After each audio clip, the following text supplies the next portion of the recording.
kenaannya di mana. Oke, selanjutnya kaitannya dengan Pak FS. Bapak kan tadi menyampaikan sempat menembak juga Pak FS ini.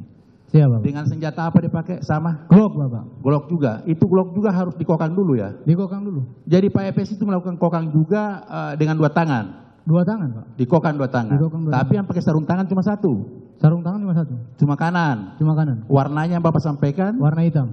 Jadi tangan kirinya ini sempat menyentuh senjata juga berarti? Sempat menyentuh senjata. Jadi pada saat menembak 2 tangan digunakan? 2 tangan. 2 tangan? 2 tangan. Dengan memakai 2 tangan itu, 1 pakai sarung tangan, yang kirinya tidak pakai sarung tangan? Yang kiri tidak. Oke.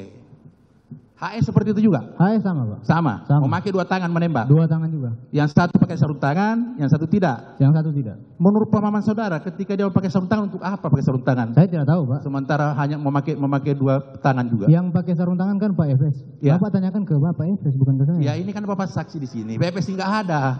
Makanya Bapak saya tanya. Bapak bertanya menurut saya kan? Iya. Ya tanya ke Pak FS yang pakai sarung tangan. Bukan itu pertanyaan saya. Pertanyaan yang mulia. Saudara Iya, penasihat Bapak. hukum, saudara tolong pertanyaannya diganti. Oke, yang mulia. Ya, terima kasih yang mulia. Selanjutnya, saudara saksi, Bapak tadi menyatakan bahwa Pak FS ini menggunakan 2 tangan ketika melakukan penembakan dan sebelum penembakan, sementara 1 memakai sarung tangan. Pertanyaan selanjutnya, kaitannya dengan... Kalau orang tahu nembak pasti tahu maksudnya apa, Pak. Iya, tahu. Ya. Kenapa Jadi- cuma pakai di kanan? Ya.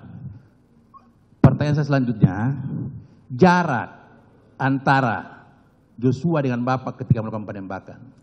2 meter, Pak. 2 meter. Siap. Dengan jarak itu kira-kira tembus nggak peluru ya? Dari pengalaman Bapak sebagai polisi nih. Saya Tembus- tidak pernah tembus nembak nggak orang, peluru Pak. kira kalau menembus? Saya tidak pernah nembak orang sebelumnya. Izin Bapak, pertanyaan penasihat hukum ini selalu minta pendapat dari saksi. Ini saksi fakta, bukan ahli. Jadi gini, Jadi bahas. nanti tanya sama Oke. ahlinya saja, gitu Pak. Jadi gini yang mulia, ini kan kaitannya dengan apa yang dialami, dirasakan. Betul, apa yang dialami, Sehingga tapi dia, juga pertanyaan saudara salah. Coba diganti yang lain. Oke. Silakan. Siap yang mulia. Kaitannya dengan skenario. Skenario, Pak. Iya, skenario. Pada saat setelah kejadian, Pak Richard ini kan diperiksa di propos ya? Bertiga. Siap. Betul, Pak. Bertiga. Bertiga ini diperiksa di propos. Bertiga diperiksa di propos. Nah, kemudian cerita terkait dengan skenario itu Bapak jelaskan. Siap, betul. Apakah Pak Richard ini dengan ketiga terdakwa ini pernah bertemu nggak untuk bersepakat kaitannya dengan cerita skenario ini? Tidak ada, Pak. Tidak ada. Kami di propos itu Berpisah. satu mobil. Kita berangkat sama-sama satu mobil. Kita sama makan-makan sama-sama di mobil. Oke. Tapi jadi tidak ada membicarakan tentang itu. Oh, kejadian. tidak ada membicarakan Tidak ada, Pak. skenario itu. Sama Tidak ada. sekali cerita sendiri. Sama sekali cerita sendiri bagaimana, Pak? Cerita masing-masing dalam artian. Cerita masing-masing. Masing-masing. Iya. Pak Kuat ini bercerita kaitannya dengan dia menutup jendela dan sebagainya. Iya. Kemudian Pak Richard bercerita bahwa dia sempat menegur Joshua yang kemudian menjawab dengan tembakan. Yang skenario ini ya kita cerita ya. Kemudian Pak Riki juga kaitannya dengan itu ya. Dia jelaskan bahwa dia berdiri bawah dan tidak melihat. Siap.